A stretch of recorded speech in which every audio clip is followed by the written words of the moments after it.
जय गुरु जी, संगत जी। जब हम जाना शुरू हुए थे तो मेरे को ज्यादा एक्साइटमेंट होती थी। अंकल मेरे पीछे पीछे होते थे तो मैं भाग के लाइन में माथा टेकती थी गुरु जी को। जैसे ही मैं माथा टेकती थी, गुरु जी अंकल को पीछे से ऐसे हाथ करके, चल दफा हो जा। तो बहुत बार 2-3 महीने तो गुरु जी को ने ऐसे ही अंकल को किया। और जब संगत बैठी होनी, संगत के सामने गुरु जी ऐसे करना, तो थोड़ा अंदर से फीलिंग होता था कि शायद हम इस दरबार के लायक नहीं है, क्योंकि यहाँ बड़े बड़े लोग आते हैं, हम थोड़े छोटे हैं, तो इसलिए शायद गुरु जी। लेकिन अगले दिन फिर वही रहना कि गुरु जी के पास जाना है। गुरु जी की खिंचाव इतना कि सुबह होते ही अंकल को कह देना, आज जल्दी आ जाना, आज गुरु जी के पास जाना है। ऐसे चलता रहा। तो जब देखना कि सब बात करते हैं और भाई हमारे से गुरु जी की बात नहीं होती है, तो एक दिन दरबार में बैठी हुई थी, मैं ऐसे ध्यान लगाया हुआ था और मैंने एक बार बीच में आंख खोली, तो मुझे लगा गुरु जी मुझे बुला रहे हैं।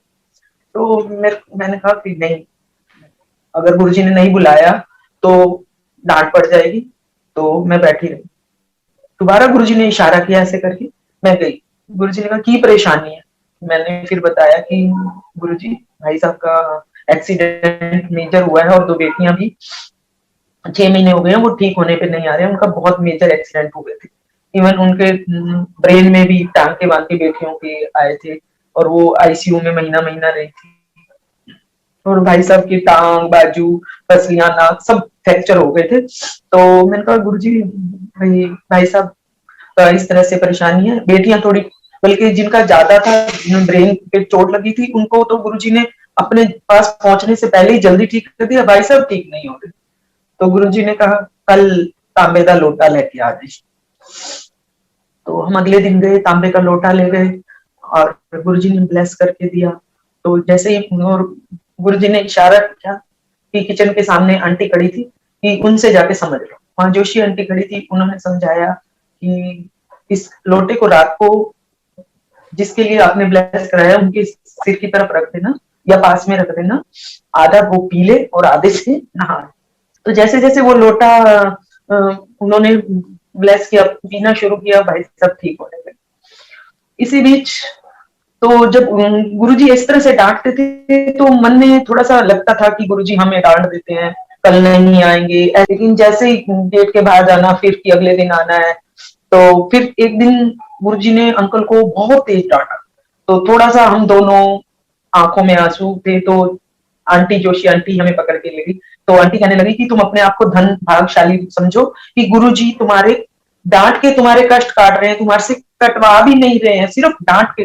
तो उस दिन के बाद हमने गुरुजी जितना मर्जी डांटे, जो भी कहे, हमने कभी बुरा नहीं माना, क्योंकि गुरुजी तो हमारे कष्ट काट रहे थे। इसी तरह शुरू शुरू में जैसे हम 1 साल तो हम 1 साल 2 साल हम चारों दिन, कभी 3 दिन, कभी कैसे भी ऐसे जाते रहे गुरुजी के दरबार में। तो जब संगत बढ़ने लगी तो गुरुजी ने एक दिन बुला के बोला, हफ्ते शुक्रवार एक दिन आना। जैसे ही गुरुजी ने बोला, जैसे घड़ों पानी पड़ गया ऊपर हम कि एक दिन, ये कैसे, कैसे गुरुजी के बिना रह पाएंगे। हमारा तो जब दिल किया हम उठ के आ गए। लेकिन हमने किसी संगत से पूछा तो उन्होंने कहा नहीं, जो गुरुजी ने कह दिया वो मानना, ठीक है।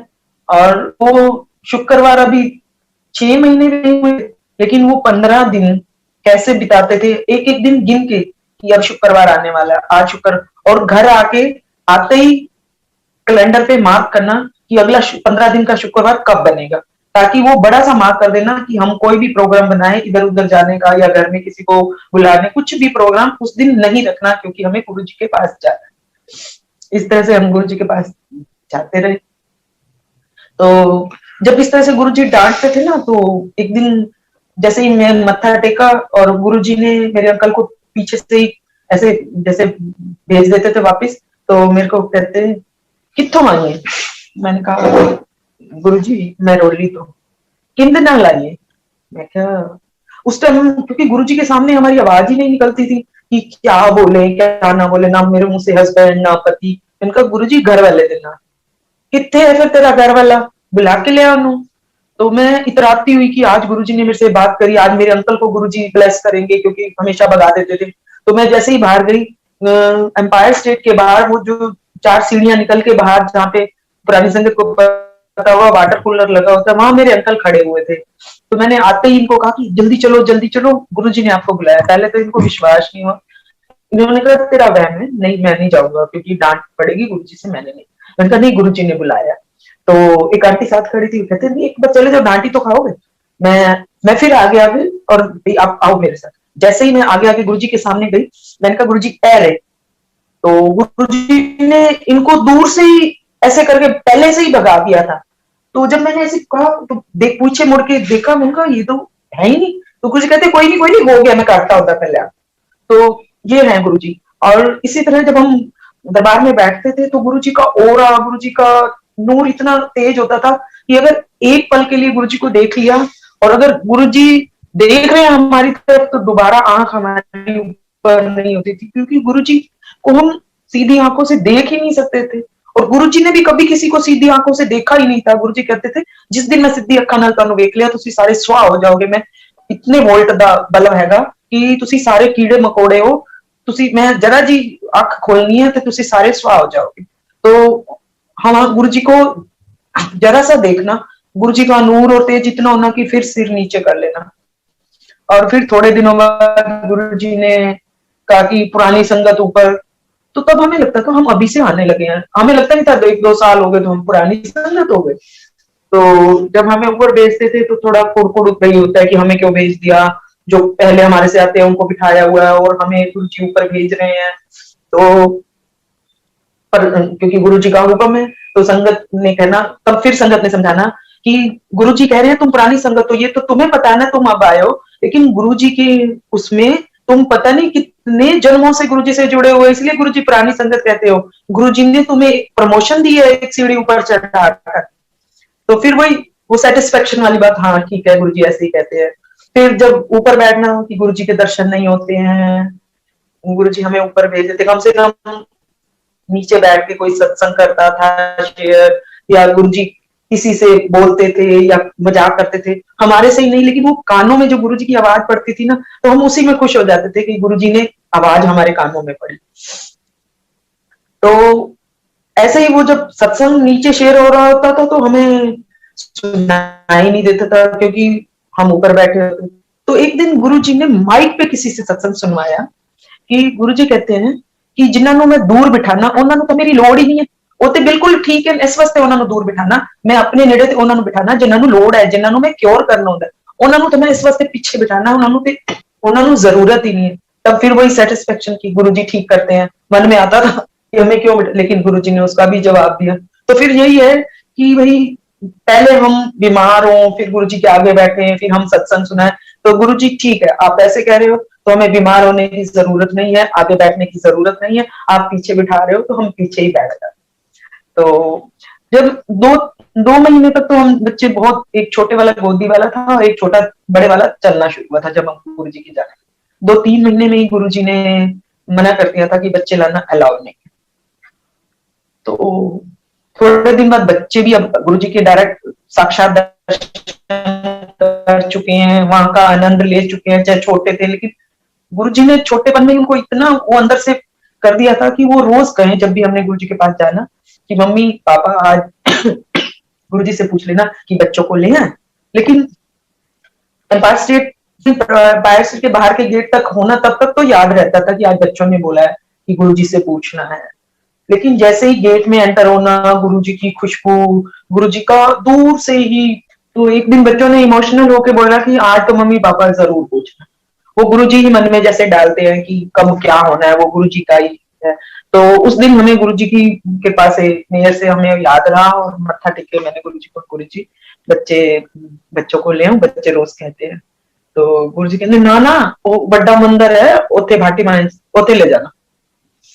तब तक हमें पता ही नहीं था कि 6 महीने तक ही भाटी माइस में भी बड़ा मंदिर है, क्योंकि हम स्टार्टिंग में जाना शुरू हुए थे तो शायद शिवरात्रि चला गया था, तो पहला फंक्शन, तो हमें पता नहीं था वहां पे, या हमें इंफॉर्मेशन नहीं मिली कि शिवरात्रि वहां है, क्योंकि शुरू शुरू में जाना शुरू हुए थे। तो फिर गुरुजी ने कहा कि उथे ले जाना, सोमवार खुलता उथे जाना। तो इस तरह से हम बच्चों को सोमवार वहां, अगर गुरुजी बच्चों के दिमाग में नहीं डालते और हम बड़े मंदिर तब तक नहीं जाते, जो गुरुजी ने हमें अपने दर्शन कराए हैं, वहां का जो हमें फीलिंग्स दी है अपने टाइम की, जो हम वहां पे हमने समय गुजारा है, उसको हम याद करके बहुत बहुत याद करके बहुत खुश भी होते हैं और रोते हैं कि गुरुजी वो टाइम कब आएगा जो हमने वहां पे वो टाइम बिताया। क्योंकि जब सोमवार आना तो बच्चों को छोटे एम्पायर स्टेट में ले जाने की आज्ञा नहीं थी, तो हम क्या करते थे, बच्चों को स्कूल से आते ही मैं उनकी यूनिफॉर्म गाड़ी में ही बदलती थी, बच्चों को बिठाना ताकि जितना टाइम हमें मिल सके, क्योंकि गुरुजी ने 15 दिन कर दिया, तो हम गाड़ी में ड्रेस उतारनी, गाड़ी में ही मैं बच्चों का थोड़ा बहुत लेके जाती थी। लेकिन वो टिफिन खुलता ही नहीं था, क्योंकि गुरुजी के मंदिर में इतना प्रसाद मिलता था, इतना प्रसाद मिलता था कि टिफिन खोलने की जरूरत, एक दो बार तो, लेकिन उसके बाद नहीं। हाँ, और गुरुजी का तब ये तब भी इतना था कि कोई संगत वॉशरूम में है या उधर कुटिया की तरफ है, कहीं भी है, वो जो प्रसाद संगत लेके आती थी ना, माली अंकल चाहे एक एक दाना देते थे, हर संगत को हर प्रसाद का एक एक दाना वहां पहुंचा दिया जाता था। तो गुरुजी की महिमा अपरंपार है। और इसी तरह से एक बार गुरुजी सोमवार जब हम मंदिर जाते थे तो प्रसाद संगत लेके आती थी, कभी समोसा, कभी जलेबी, कभी लड्डू प्रसाद, जो भी जिसका दिल होता था वही बंटता था, और चाय प्रसाद और जल प्रसाद मंदिर से मिलता था, क्योंकि गुरुजी ने माली अंकल को हुक्म दिया हुआ था कि जो मंदिर के अंदर आएगा उसको चाय प्रसाद और लंगर के बिना बिल्कुल नहीं जाने देना, क्योंकि यही तो एक माध्यम है उनको चाय और लंगर प्रसाद पिला के दवाई के रूप में उनका कष्ट काट। मैं हूं नहीं हूं, लेकिन तुम्हारी सेवा उनको। तो इसी तरह से एक दिन सोमवार के दिन आंटी और हम सब, दो तीन आंटियां थी, चाय प्रसाद बन रहा था, तो जहाँ पे अब लंगर हॉल बना है उसी के पास पहले किचन हुआ करती थी और माली अंकल के रूम्स हुआ करते थे, तो वहीं चाय प्रसाद बना करते थे। तो मैंने एक दिन आंटी को बोला, आंटी गुरुजी चाय प्रसाद बन जाता है, मेरा कब चाय प्रसाद बनेगा, ये कह के मैं भूल गई।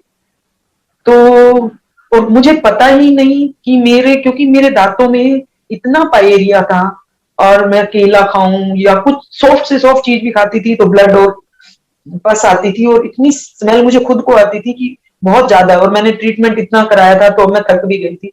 तो मैंने आंटी को एक दिन बोला, आंटी मेरा ये चाय प्रसाद कब प्रसाद बना, और मुझे नहीं पता वो चाय प्रसाद कब चाय प्रसाद बना, और मेरे मेरे दांत ठीक हो गए कि पायरिया, मैं कहूँ मेरे को पायरिया है ही। तो गुरुजी से एक बार अरदास करने की देर है, गुरुजी उसी टाइम पूरा करते हैं।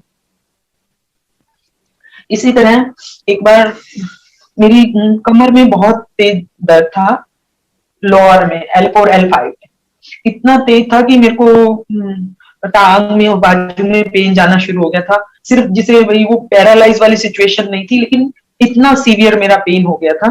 तो मंदिर तो जाना ही था, वहां जाके सब दर्द वर्द कुछ कुछ नहीं पता लगता था। जैसे एक आंटी से बात हुई तो उन्होंने कहा कि आंटी मैं विकासपुरी से ठीक हुई हूँ, आप भी वहां चलिए, गुरुजी ने शायद इसीलिए आपको मुझसे मिला है। तो मैं विकासपुरी जाने लगी, मैग्नेट थेरेपी होने लगी, मैं ठीक होने लगी। तो गुरुजी की कृपा से, क्योंकि गुरुजी ने मिलाया था, ठीक हो गई। और इसी से सत्संग में अब थोड़ा सा जंप करूंगी। गुरुजी की समाधि के बाद मुझे गुरुजी ने ड्रीम में दिखाया कि मैं ऐसे एक सैटी सी है, मैं उस पर लेटी हुई हूँ, और गुरुजी लक्कड़ की चेयर, जैसे पुराने डॉक्टरों के पास लक्कड़ हुआ करती थी और वो सैटी पे बिठा के पेशेंट को देखते थे, गुरुजी ने मुझे उल्टा लिटा रखा और मेरी कमर दबा रहे हैं, और मेरे को कहते हैं, ले आज ते ठीक कर देता, आज तू बात झटका ना खाई, फिर ठीक नहीं होगी। सुबह उठी, मुझे थोड़ा धुंधला धुंधला याद था, मैंने कहा, और जहां मैं जाती थी ना, वो अंकल भी सरदार अंकल थे, पंजाबी थे, लेकिन मुझे इतना याद श्योर था कि वो ये आवाज उन अंकल की नहीं है, डॉक्टर अंकल की। तो मैं रिकॉल कर रही, रिमाइंडर कर रही, थोड़ा थोड़ा थोड़ा, तो मैं फिर मुझे गुरुजी ने याद दिलवाया कि ये तो गुरुजी थे। गुरुजी ने दर्शनों में आके मेरी कमर ठीक करी और मुझे आगे से अलर्ट भी किया कि अब झटका नहीं खाना है। तो मैं तब से वो आज तक कमर दर्द नहीं हुआ, और थोड़ा ध्यान रखती हूँ कि गुरुजी की करी हुई कमर है, ठीक है, कि गुरुजी को बार बार परेशान ना होना पड़े, तो इसलिए मैं वो कमर का बहुत ध्यान रखती हूँ। इसी तरह एक जब बड़े फंक्शन होते थे तो सेवा के लिए 10-12 दिन पहले ही गमले पेंट, पेड़ पेंट और ब्रासो वगैरह सब कुछ, थोड़ी संगत होती थी, संगत ही थोड़ी सेवा आंटियां मिल के ही किया करते थे। एक हमारा ग्रुप अलग था, जिन जो पेंट वाले थे, ब्रासो करने वाले आंटी अंकल लोग, ऐसे ग्रुप बने हुए थे 8-8, 10-10।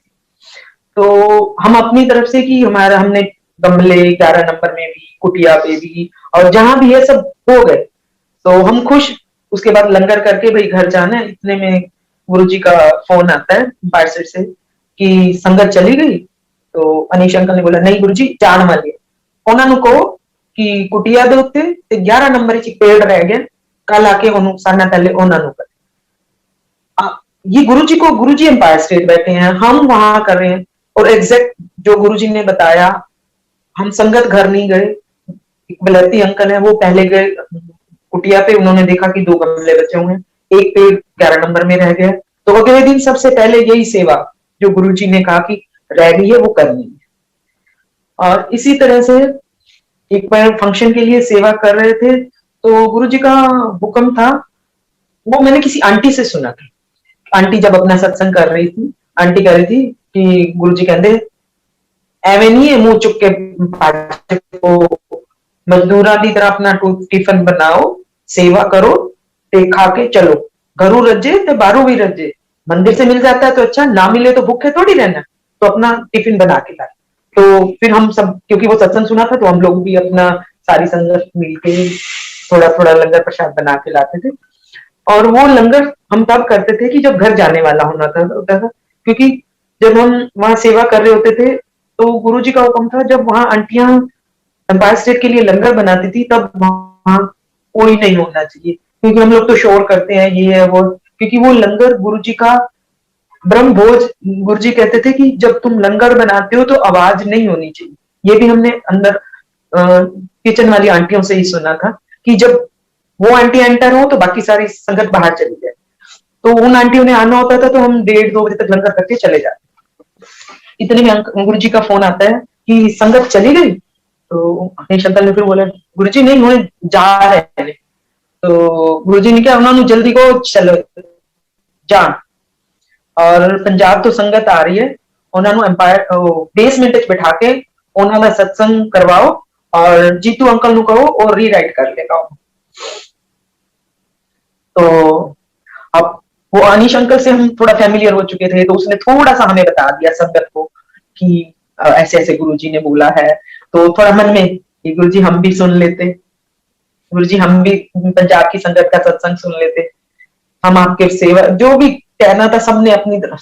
फिर गुरुजी का फोन आ जाता है कि कोई नहीं इन्होंने भी बिठा लो, इन्होंने भी सत्संग सुना। वो पंजाब की संगत को नीचे बेसमेंट में बिठा के गुरुजी का आदेश आया कि पहले इनको लंगर कराओ क्योंकि दूर से आए हैं, और फिर इनको इनका सत्संग सुनना। हम एक साइड में बैठ गए, पंजाब की संगत को जो आंटियां किचन में सेवा करते हैं उन्होंने लंगर बना के लंगर कराना शुरू किया। और मेरा बेटा तो बड़े वाला यही 6-5 साल का ही था, वो सीढ़ियों से भागता हुआ आया और जैसे ही उसने देखा सामने लंगर है, बच्चे खाने की चीज देखते ही उसको ये नहीं होता कि माँ मम्मी मुझे भी भूख ले। तो मैंने उसको कान में धीरे से कहा बेटा अभी तो हमने लंगर किया था, अभी हम घर चलेंगे, फिर घर चलेंगे, नहीं तो रास्ते में कुछ नहीं। थोड़ी देर में मैंने कहा जाओ बाहर खेल लो क्योंकि बच्चे सत्संग सुनने नहीं थे। थोड़ी देर में घूम घाम के फिर बच्चा आया तो कहता मम्मी भूख लगी। उसने मेरे कान में बोला ही था कि गुरु जी का अनीश को फोन आता है कि जेड़ी वो संगत बैठी है ना सेवा वाली उनको भी लंगर करा। तो ये गुरुजी बच्चे ने मांगा, और गुरुजी कैसे, गुरुजी पल पल सुनते हैं, कुछ भी बोलो गुरुजी सुनते हैं। और इसी तरह गुरुजी सब संगत को पता है, गुरुजी कहते हैं कि मैं लोकी ते अपनी डिमांड पहले रखदा है, मैं पहले हेल्थ देना फिर वेल्थ देना, फिर जो जरूरत होती है मैं वो संसार देना। लेकिन हम मूर्ख इंसान है कि हमें पहले धन चाहिए, ठीक है या नहीं है। तो जब गुरुजी समाधि ले चुके थे और जिस दिन वो गुरुजी को समाधि के लिए ले जा रहे हैं, मैं बिल्कुल सीढ़ियों के पास खड़े होके, जब तक गुरुजी को अंदर लिटाया हुआ था, गुरुजी को ऑरेंज चोला पहनाया हुआ था, गुरुजी के हाथों पे गुरुजी के फेस पे इतना नूर कि लग ही नहीं रही था कि गुरुजी चले गए। लेकिन रो भी रहे थे बहुत ज्यादा। जब गुरुजी को सीढ़ियों से नीचे ले जाके जहां समाधि है वहां ले जाना है, तो मैं बड़ा फूट फूट के रोई कि गुरुजी आप तो चले गए, आपने मुझे मकान ही नहीं दिया। मैं अब मकान कहाँ से लूंगी, आप होते तो मेरा मकान बन जाता। मैं अंदर ही अंदर बोल रही हूँ, और पास में मेरे पाल आंटी खड़ी, उनको नहीं पता मैं क्या बोल रही हूँ, लेकिन रो बहुत तेज तेज सिसक के रही। पाल आंटी अपने पर्स में से दो की चेन रिंग निकालती है और मेरी मुट्ठी में बंद करके रख देती है बिना कुछ कहे, मैंने भी कुछ नहीं कहा। तो वो मेरा गुरुजी ने जवाब दिया था कि की चेन संभाल, ये बन जाए।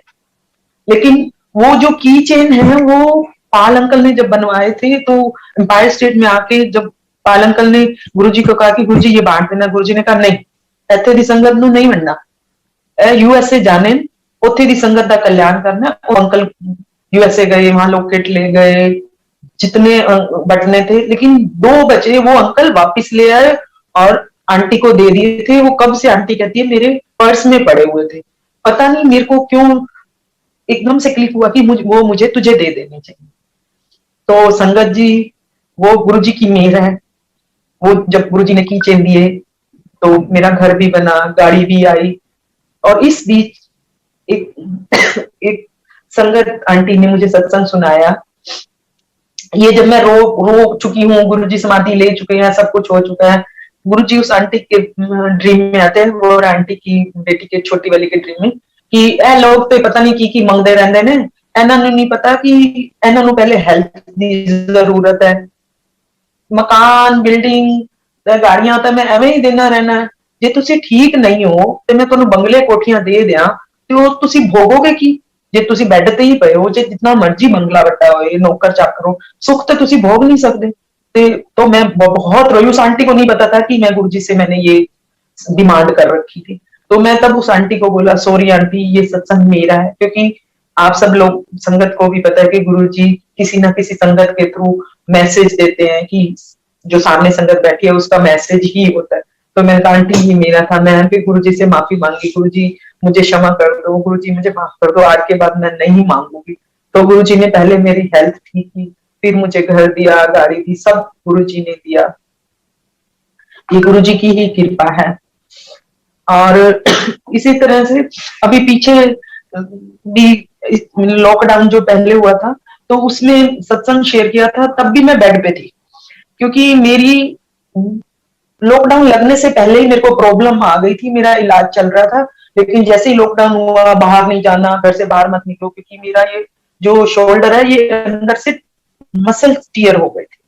अब कई दिन तो कि चल ऐसे ही शिकायत कर, ये किसी से फोन पे सलाह ले, जो दवाई मैं करती रही, वो इतना बढ़ गया कि वो पेन मेरे दूसरे शोल्डर में भी आ गया। अब वो दूसरे शोल्डर में आ गया क्योंकि मैं बेड पे हूँ, कोई काम नहीं करती, पूरी रात 3 महीने सोई नहीं, और वो इसमें आ गया, इसमें आ गया। और फिर मैं अपने यहाँ मेरोली में ही 3 महीने थेरेपी जाती रही।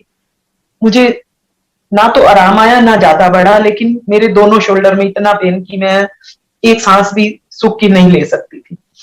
तो मैं एक दिन, सब सो रहे थे, मुझे याद नहीं है 2:30 बजे का टाइम था, 3 बजे का टाइम था, मैं गुरुजी का एक बड़ा सा ग्रुप है दूसरे कमरे में, उसके आगे जाके इतना रोई। मैंने कहा गुरुजी बस अब नहीं मुझसे काटे कटता, अब जो करना है कर लो, मैं इतनी रातों से सोई नहीं हूँ, गुरुजी प्लीज कुछ तो करो, या तो उठा लो या कुछ इसका निपटारा करो।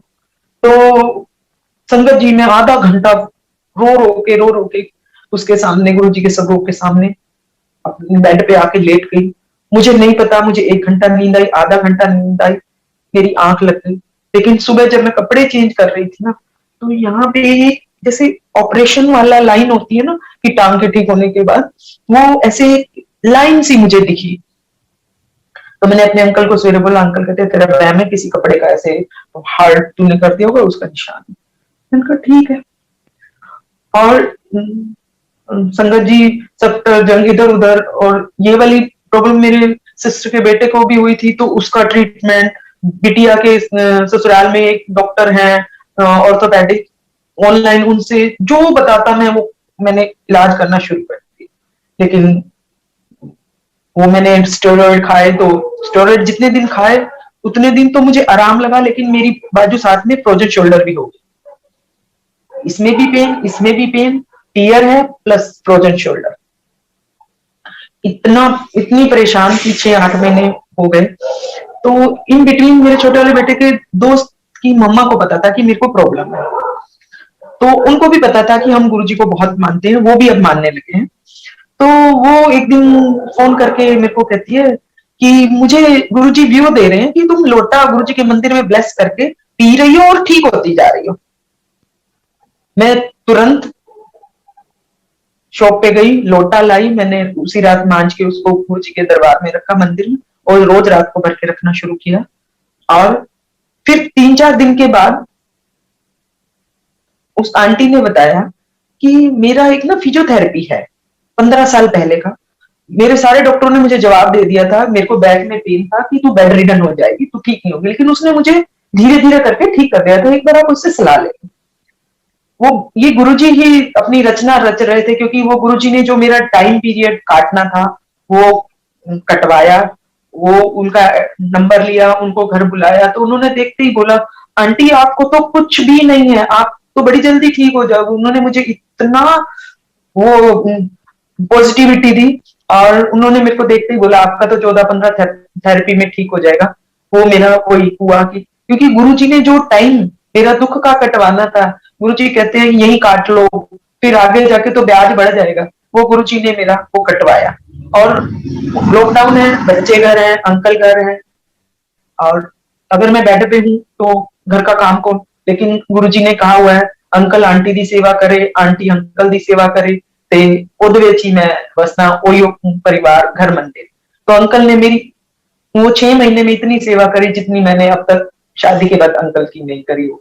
गुरु जी ने मेरा हिसाब बराबर करा दिया। और इसी तरह, और इस बीच जब मैं रोई और मैंने गुरुजी को कहा गुरुजी अब मेरे से सहा नहीं जाता, तो गुरुजी ने देखो ये बाजू वाला कन्वर्ट कहाँ किया कि मैं सुबह थोड़ा वॉक करती थी तो राइट वाली पे ही एक कुत्ते ने मुझे थोड़ा सा काट लिया, वो कन्वर्ट कर दिया। और सिर्फ ऐसे दांत लगे, पूरा नहीं काटा लेकिन दांत लगे।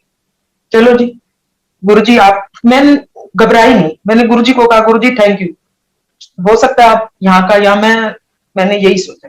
और जब मैं थेरेपी कराने जाती थी तो वो थेरेपी वाला दूसरा बैग मेरे इस लेफ्ट वाली टांग पे खुल गया, गर्म पानी का उबलता हुआ।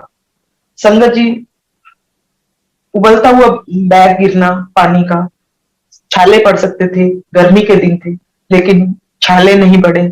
उस डॉक्टर ने मेरे को वो ठंडे बर्फ वाला पैड लगा के ठीक कर दिया। घर आने तक बिल्कुल निशान ही नहीं था। गुरुजी ने कष्ट तो दिए लेकिन वो टच करके वापस, कि एक हाथ से अब ये परेशान है, दोनों हाथ मेरे हो गए थे, और दोनों टांगे इन बिटवीन मेरा डाइजेस्टिव सिस्टम खराब हो गया, लीवर फैटी हो गया, मुझे कुछ पचना नहीं। ये लॉकडाउन में ही सब गुरुजी ने कराया। और ये गुरुजी ने इतना टाइम जो कटवाया, ये गुरुजी मेरा कष्ट जो मुझे इतने टाइम पीरियड काटना है, गुरुजी कहते हैं जितना टाइम काटना है वो तो काटना ही काटना है, तो मांगो कि जल्दी कट जाए, और फिर कहीं ना कहीं और निकलेगा जो मैंने गुरुजी से अरदास करी, और ये मेरे दोनों टांगों पे दूसरी बाजू पे कन्वर्ट होके मुझे मिला। और इसी बीच जब मेरा ये अभी मैं मेहरौली से करा रही हूँ, मेरा ठीक नहीं हो रहा है, फिर मेरे को किसी ने कहा कि पट्टियां करा लो, देसी होती है, मैं वो देसी पट्टियां भी कराती रही, मुझे कोई फर्क नहीं हुआ। फिर मेरी सिस्टर इन लॉ आई हुई थी, उन्होंने कहा एक बार तो इसको एमआरआई कराओ कि ये बढ़ रहा है घट रहा है। एमआरआई कराया तो उसमें थोड़ा सा बड़ा हुआ, वो फटा हुआ आया, तो उन्होंने कहा कि अब तुम ना इसको किसी डॉक्टर को दिखाओ। फिर मैंने अपनी जेठानी जी को फोन किया, उनको थोड़ी नॉलेज डॉक्टर की और सब चीजों की ज्यादा है, तो उन्होंने कहा कि ऐसे ऐसे ना जी के में एक डॉक्टर है, उसको दिखाते हैं। मैं उसके पास गई तो उन्होंने बोला, वो आंटी के लोटा मैं पी रही थी लेकिन थेरेपी वाला नहीं बताया था उन्होंने, लोटा तो मैं ब्लेस करवा के पी रही थी। तो उन्होंने देखते ही बोला कि मैं हाथ ऊपर नहीं कर, क्योंकि फ्रोजन और टीयर दोनों है, तो उन्होंने कहा कि कई बार पेशेंट का इतना हो जाता है कि ऑपरेशन भी करना पड़ता है, हम पहले इसको एक्सरसाइज करवाएंगे, थेरेपी कराते हैं, अगर ठीक हो जाती है तो ठीक है। और मैं एज ए डॉक्टर मुझे लगता है कि एक बार स्टेरॉइड का इंजेक्शन लगवा के, क्योंकि पेन ज्यादा है, दूसरा ऑप्शन लेके कि स्टेरॉइड का इंजेक्शन लेके कि अगर उससे ठीक होता है तब थर्ड उस पे जाएंगे हम, ऑपरेशन पे। लेकिन संगत जी, गुरु जी जान ही जान है, क्योंकि गुरु जी ने तो 3 महीने पहले ही वो ऑपरेशन वाली लाइन दिखा दी थी। तो बस वो उन्होंने, जिस दिन मुझे स्टेरॉइड लगा तो मैं वहां थेरेपी नहीं कराई, उन आंटी का फोन आया कि ऐसे ऐसे वो थेरेपी वाले हैं, मैंने वो जीके वाले डॉक्टर के पास गई नहीं, स्टेरॉइड लगवाया और उन अंकल से थेरेपी कराते मैं ठीक हो गई, मेरा ऑपरेशन नहीं होना पड़ा। ये गुरुजी है, क्योंकि गुरुजी ने तो 2.5 महीने ऑपरेशन पहले दिखा दिया था, अगर फिर दोबारा ऑपरेशन है तो गुरुजी की महिमा कैसे पता चलेगी। ये गुरुजी की महिमा है कि उन्होंने एक लाइन दिखा दी थी कि ऑपरेशन हो चुका है, लेकिन जो टाइम पीरियड दुख का मुझे काटना है वो तो काटना ही है। ये है गुरुजी। गुरु जी को प्रणाम। ये जो स्वरूप है, एक दिन मैं किचन में काम कर रही थी, मेरी मेड इस रूम में जब झाड़ू पोछा करने आई तो वो भागती हुई मेरे को जाके लिपट गई डर के मारे। मैंने कहा क्या हुआ, तो उसकी आवाज ही ना निकले लेकिन वो इशारा करे, वो थोड़ी सी बिहार साइड से है तो थोड़ी उनकी लैंग्वेज भी ऐसे ही होती है, तो वो बोल ही नहीं पाई, तो सिर्फ उंगली से इशारा करने लगी। मैंने कहा क्या हुआ, बताए ना, और लेकिन मेरे को लिपट गई, तो मैं उसको पकड़ के लाई, बता तो सही, लेकिन उसने इधर आने से मना कर दिया।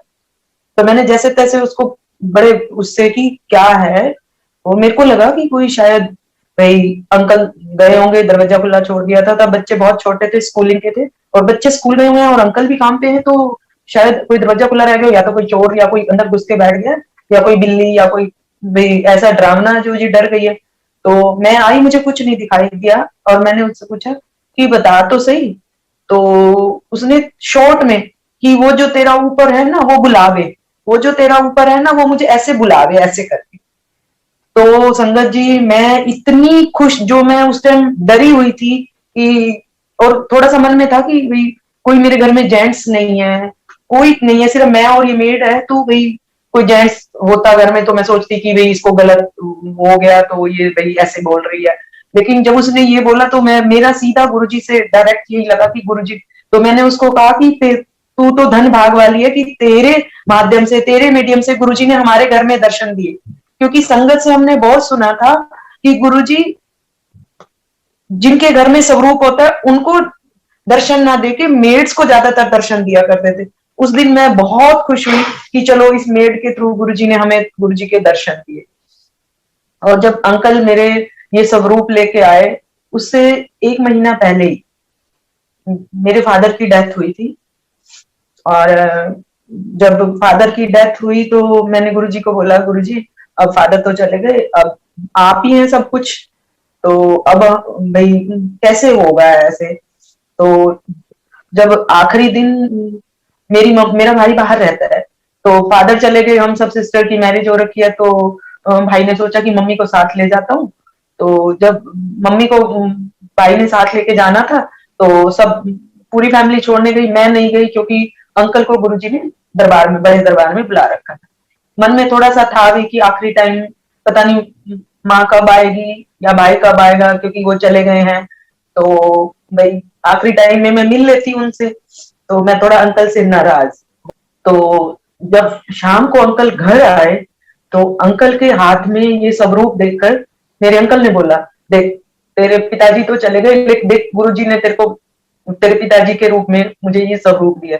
क्योंकि मेरे फादर डिट्टो, मेरे फादर भी सिर्फ ऐसे बाल नहीं होते थे, सफेद धोती कुर्ता पहनते थे, तो तब मुझे लगा कि बस अब मेरे फादर नहीं गए, मेरे फादर मेरे पास ही गुरुजी के रूप में मेरे पास आ गए। तो गुरुजी सब सुनते हैं, गुरुजी ने कहा मैं ही तेरा पिता माता गुरु सब कुछ मैं ही हूँ। तो गुरुजी ने इस तरह से मुझे, उसके बाद मैं कभी रोई नहीं, कभी मैंने अपने फादर को याद नहीं किया, बल्कि गुरुजी का शुक्राना किया कि आपने मेरे फादर को चलते फिरते कोई मुश्किल नहीं, किसी से सेवा नहीं कराई, फादर को बड़े टाइम की अच्छे ढंग से अपने चरणों में ले। ये सत्संग इस स्वरूप का है।